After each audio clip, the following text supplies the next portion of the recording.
صل على محمد وآل محمد اللهم صل على محمد وآل محمد اللهم صل على محمد وآل محمد. الحمد لله رب العالمين والعاقبة للمتقين والصلاة والسلام على أشرف الأنبياء والمرسلين أما بعد فأعوذ بالله من الشيطان الرجيم بسم الله الرحمن الرحيم إنما المؤمنون إخوة فأصلحوا بين أخويكم واتقوا الله لعلكم ترحمون. صدق الله العظيم. وقال الله تعالى والعصر إن الإنسان لفي خسر إلا الذين آمنوا وعملوا الصالحات وتواصوا بالحق وتواصوا بالصبر. وقال رسول الله صلى الله عليه وسلم المؤمنون كرجل واحد إن اشتكى عينه اشتكى كله وإن اشتكى رأسه اشتكى كله أو كما قال عليه الصلاة والسلام رب اشرح لي صدري ويسر لي أمري واحلل عقدة من لساني يفقهوا قولي. All praise is due to Allah subhanahu wa ta'ala, the most gracious, the most merciful. Peace and blessings be upon Rasulullah sallallahu alayhi wa sallam. Assalamu alaikum wa rahmatullahi wa barakatuh. Nice to see everyone. Alhamdulillah. Jazakallah khair. And we thank Allah subhanahu wa ta'ala for giving us another Friday in our life. Alhamdulillah, alhamdulillah. We thank Allah subhanahu wa ta'ala for giving us such a luxurious life, right? Despite it being cold and hot, alhamdulillah, we are always in the lap of luxury, alhamdulillah. So we couldn't thank Allah subhanahu wa ta'ala enough. So may Allah subhanahu wa ta'ala keep increasing His bounties upon us. May Allah subhanahu wa ta'ala keep giving us the ability to thank Him. So today's topic is regarding unity and brotherhood in Islam. So Allah subhanahu wa ta'ala mentions in the Quran, the verse that I recited, Allah subhanahu wa ta'ala mentions, إِنَّمَا الْمُؤْمِنُونَ إِخْوَةٌ. Allah subhanahu wa ta'ala says that, verily the matter is that all the believers are brothers. Understand? Allah subhanahu wa ta'ala has declared to us that all the Muslims, everyone, no matter where they live, no matter which country they are from, which tribe, which race, right? It doesn't matter. Allah subhanahu wa ta'ala declared that إِنَّمَا الْمُؤْمِنُونَ إِخْوَةٌ. And what does it mean to be a brother? So the people, the ones among us who have biological brothers, we know, right? A brother is someone that you care for, right? Especially if it's a younger brother, right? If it's older brother, you still care for older brother as well, right?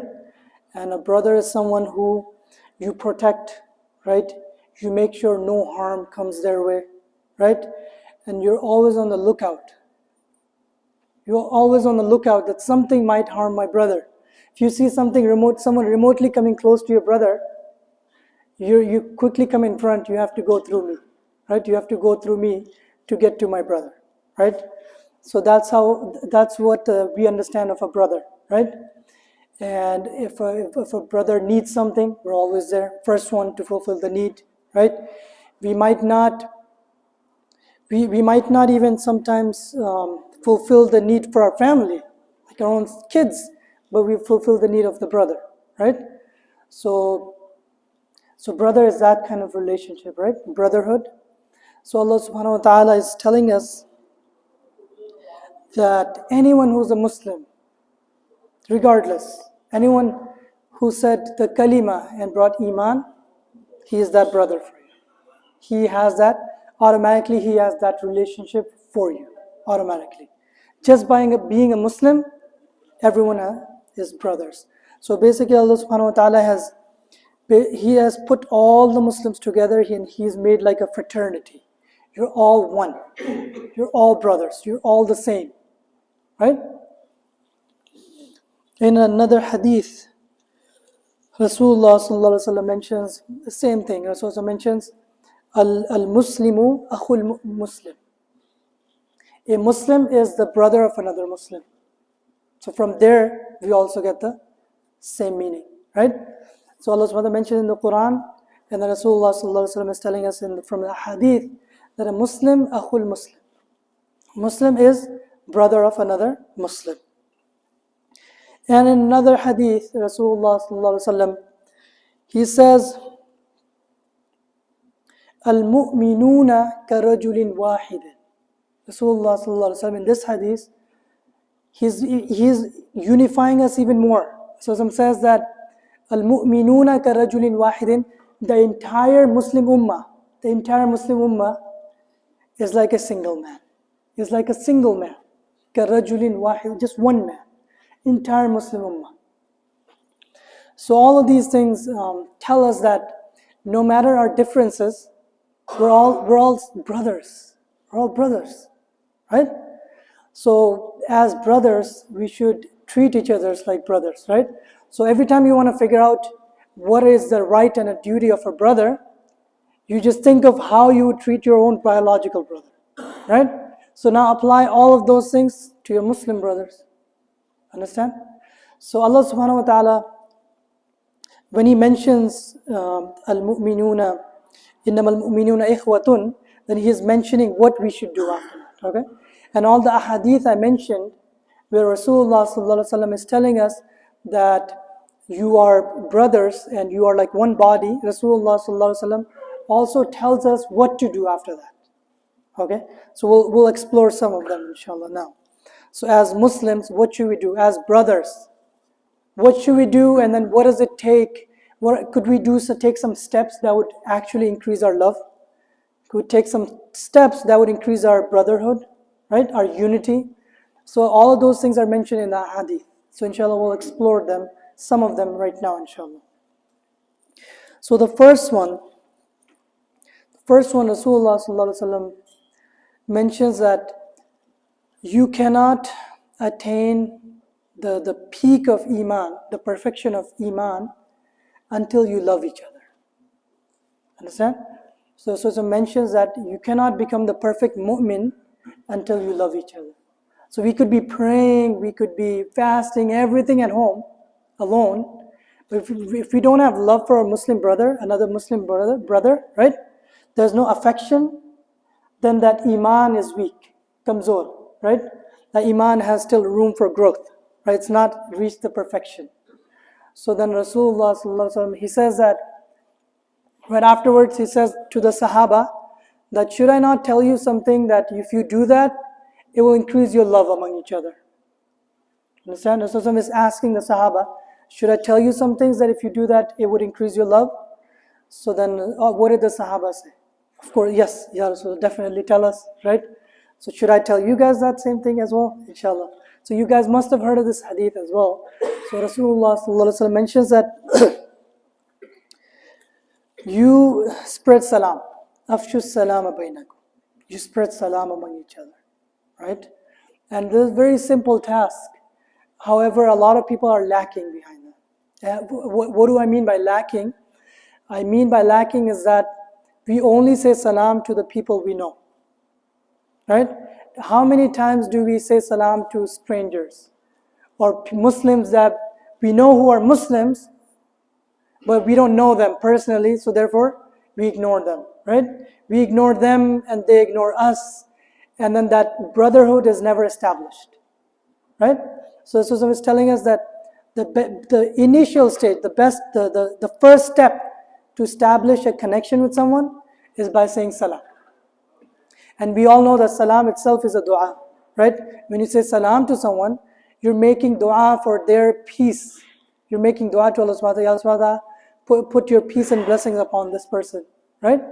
So as soon as you say salam to a stranger, obviously we all say salam to our relatives, to our friends, we're already close with them. But what about strangers, right? What about other Muslim brothers that we don't know of?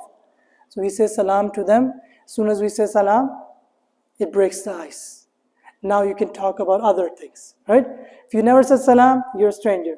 If you said salam, they said salam back, now you have opened up a channel, right? Open up a channel of first knowing each other, having affection, and then you can become friends, close friends, have affinity, have love for each other. How does it start? With salam. If you don't say salam, it will never begin. In another hadith, Rasulullah sallallahu alaihi wasallam mentions regarding love, that Rasulullah mentions that al-mu'minu ma'lafun, that a believer, like me and you, each and every one of us, we should be ma'laf. Ma'laf in Arabic, it means like a place of love. So we should always, just regardless of our differences, we should always treat each other with love, right? So like me and you should be known in society as, oh, this person, if I go to this person, the only thing I'll get is love. I won't get any hatred, no cold shoulder, right? The only thing I'll get from this brother is love. That's how Rasulullah sallallahu alaihi wasallam described a Muslim to be, a mu'min to be, right? The perfect mu'min is that he is a place of love. So if you go to him, he'll love you, and you'll also love him. You have love for him, and he has love for you. In that same hadith, Rasulullah sallallahu alaihi wasallam mentions that وَلَا خَيْرَ فِي مَنْ لَا يَأْلَفْ وَلَا يُؤْلَفْ. Islam says that there's no good in the person who does not love and the person who is not loved in society. Simple. If me and you, if I don't love other people and if other people don't love me, that's a sign that there's no good in me. Simple principle laid out by Rasulullah sallallahu alaihi wasallam, that the only thing that emanates from us is hatred, there's no good in us. Understand? So if other Muslims, they come to us and we express love, that means there's some good in us, right? And if in society, if you were to ask someone that, hey, do you love so-and-so? They say they love you. If all of the people love you in general, then there's some good in you. Understand? So this simple litmus test. So how do you begin that love? You begin that by salam, opening the channels, right? Next step, Rasulullah sallallahu alaihi wasallam mentions, someone asked Rasulullah sallallahu alaihi wasallam, mal Islam. So someone asked, Ya Rasulullah sallallahu alaihi wasallam, tell me what Islam is. What is the definition of Islam? So we know all the different definitions of Islam, right? But Rasulullah sallallahu alaihi wasallam is telling us another definition of Islam. Rasulullah sallallahu alaihi wasallam says, Afshu salam wa at'imu ta'am. Islam means that you spread salam and you feed food. You feed each other food. So obviously bringing iman in Allah subhanahu wa ta'ala is important, right? Praying is important. But in terms of society, how you live together, Rasulullah is telling us that you spread salam and you feed food. So what we understand from that is that after salam, you should invite each other for food, right? When you call each other for food, you know how they say that the pathway to someone's heart is through their stomach, right? So as soon as you feed someone, then you automatically you have unlocked the doors of affection for them, right? So feeding, literally here in this narration it's feeding, but there's other narrations that mention regarding gifting.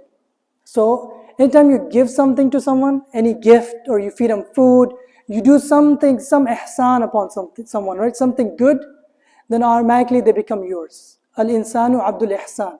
That insan is like a slave of some favor. So if you do someone a favor, something good, you feed them food, they are automatically yours.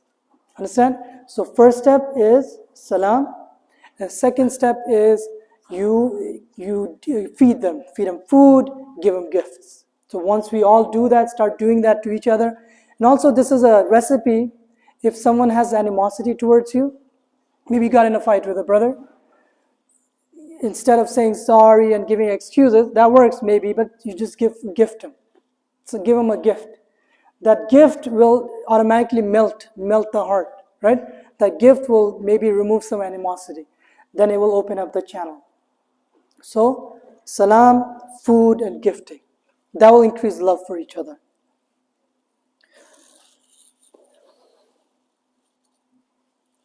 Next important right of a Muslim towards another Muslim is caring for each other, right?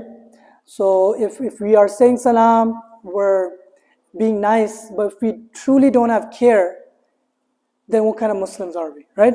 So after salam, if it's just individual, me, myself, and my family, right, and everyone is just about their own self, then we're still not united, right? So we still have to show the brotherhood in the aspect of saving each other from harms, right? And saving each other from our harms, right?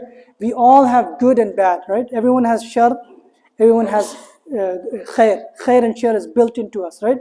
So our job is to, first and foremost, is that we save everyone around us, all the Muslim, even non-Muslim, everyone around us, we save them from our shar, our shurur, right? And then if we could do that successfully, and then simultaneously we also save everyone from other people's shurur, right? So if you know that maybe something is about to harm a brother, you surround them. You surround them. Rasulullah sallallahu alaihi wasallam mentions that a Muslim is a brother of Muslim. Rasulullah mentions that a Muslim surrounds his brother from around him and protects him. Not just your biological brother, but for all your brothers, all your Muslim brothers. Anytime you feel like, oh, something is about to harm a Muslim brother, you're there. I'll stop that. That person has to go through me, right? That's what it means that's what it means to care for a Muslim brother, right? But nowadays it's very bad that not only we don't care about others harming our Muslim brothers, we ourselves are harming them, right? Maybe not physically, but a lot of times we're just harming them, their honor, right? We're backbiting about them, right? We're spreading lies about them, right? Is that protecting their honor? Is that caring about that brother? No. So we're not being true Muslims, right? True Muslim is the one that cares about other Muslims. Rasulullah sallallahu alaihi wasallam mentions in a hadith, ad-dinun nasiha. The whole religion is well-wishing. So some summarizes the whole religion to be well-wishing. So well-wishing includes everything good that you could think of regarding people. So anything that good you could do for people, that's well-wishing. Anything bad you can save them from, that's well-wishing, right? So we need to make sure that we are well-wishing for our brothers. That's how we care for our brothers. And then another hadith, Rasulullah sallallahu alaihi wasallam mentions that al-mu'minu mir'atul mu'mini. Rasulullah sallallahu alaihi wasallam says that a believer is a mirror of a believer. Understand? A Muslim is a mirror of another Muslim.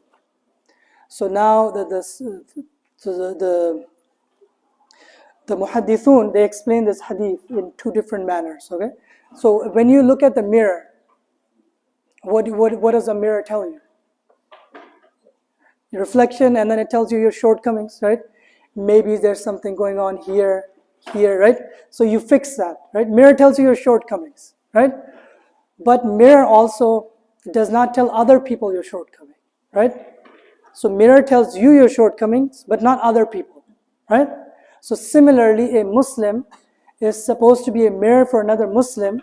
So that means that if you find a shortcoming in me, you tell me my shortcomings. You don't tell everyone else, right?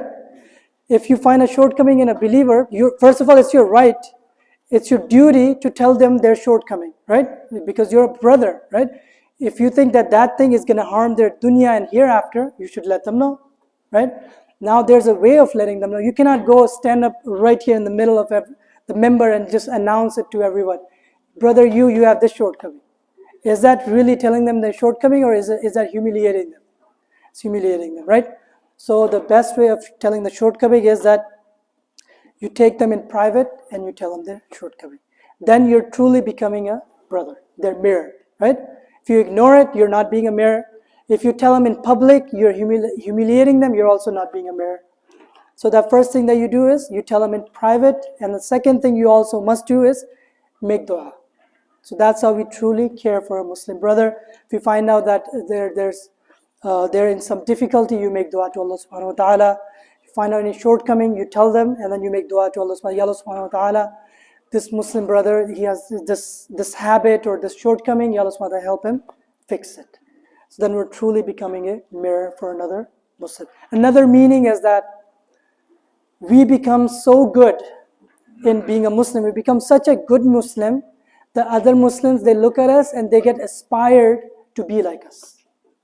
You know, in the mirror, you go to the mirror to look your best, right? So a mirror helps you look your best, doesn't it? Right? So a Muslim is supposed to help you look your best. So when you look at a Muslim, he should inspire you, right? Or you should inspire another Muslim that you're the best Muslim that they could see. And they get amazed by you, they get inspired by you, and they want to be like you. So that's another meaning of being a mirror. So may Allah subhanahu wa ta'ala give us tawfiq to become the best mirrors for each other. And lastly, we'll end with this inshallah. Rasulullah sallallahu alaihi wasallam mentions that al-mu'minuna ka-rajulin wahidin. Right? I had mentioned that all the Muslim ummah, the entire Muslim ummah is like one human being, one man. Right? So Rasulullah sallallahu alaihi wasallam is telling us explanation of that in more detail. So it mentions that in ishtaka aynuhu ishtaka kulluhu. That if his eyes hurt, then his entire body is in distress. Is that true or not? So anytime you have some form of pain, right? Maybe you have some injury in your leg, right? Your whole body is in pain, right? And sometimes just because your leg is injured, you're not going to say that, oh, now I can still do boxing. I can still play volleyball, right? No, you won't say that, right? Your whole body is in distress. Just because leg is not separate. Because of that one injury on the leg, the whole body is affected, right? Similarly, you have a headache, your legs are fine. You're not going to go play soccer, are you? You have a headache, the whole body is in distress, right? Similarly, Rasulullah was telling us the entire Muslim is a single ummah, and then if anyone is in pain, we should share the pain, right? We should try our best to help them.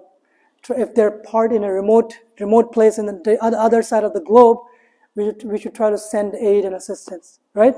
So that's how we become one ummah, by caring for each other. If we don't care, if we don't even tune in to find out what the halat of the ummah are, then we don't care. We're just all about ourselves, right? If we don't tune in to find out another Muslim brother, that's just individualism, right? So we need to care. If a Muslim brother is sick, he's at the hospital, we should go visit, right? That's how we're showing that we're one ummah. Someone is in grief, we are also in grief, right? We share the grief together. We make dua to Allah subhanahu wa ta'ala for the removal of the grief. On the flip side, if it's happiness, if one Muslim has some special ni'mah from Allah subhanahu wa ta'ala, we get happy, right? If someone, Allah subhanahu wa ta'ala blessed them with a lot of wealth, for example, right? A Muslim became rich, millionaire, right? So it means that us as a whole, Muslim ummah, we are rich. Not that, why is he rich? May Allah remove from him, alayadu billah, right? Sometimes we get jealous, we get worked up that why did he get it and not me? Why does he have it? Why not me? We should be happy as a Muslims, we are richer, right? As a Muslim as a whole, we are healthier, wealthier, right? We are more knowledgeable. We shouldn't be jealous. When it's happiness, we should share the happiness. We should be happy with the happiness of another Muslim. On the flip side, if it's sorrow, we should be sad for another Muslim and we should make dua for them. So may Allah subhanahu wa ta'ala make us all as one ummah. May Allah subhanahu wa ta'ala increase the love among each other. And one simple nuskha that Rasulullah sallallahu alaihi wasallam mentions, that when you make the sufuf, right, your saf for prayer, then you make sure it's aligned, it's straight. Then Allah subhanahu wa ta'ala also aligns our hearts together. Right? Simple steps that we could do, and in the hindsight, a major thing is happening. Right? Doing a simple, sometimes you turn on a switch and the whole factory is turned on with a minor switch, right? A lot of things got turned on, right? Similarly, if you just align your rows, your hearts got aligned. If it's as simple as that, why aren't we doing it, right? We should try to pay more attention and inshallah, we'll see the barakat, we'll see the unity among us, inshallah. Wa akhiru da'wana alhamdulillahi rabbil alameen.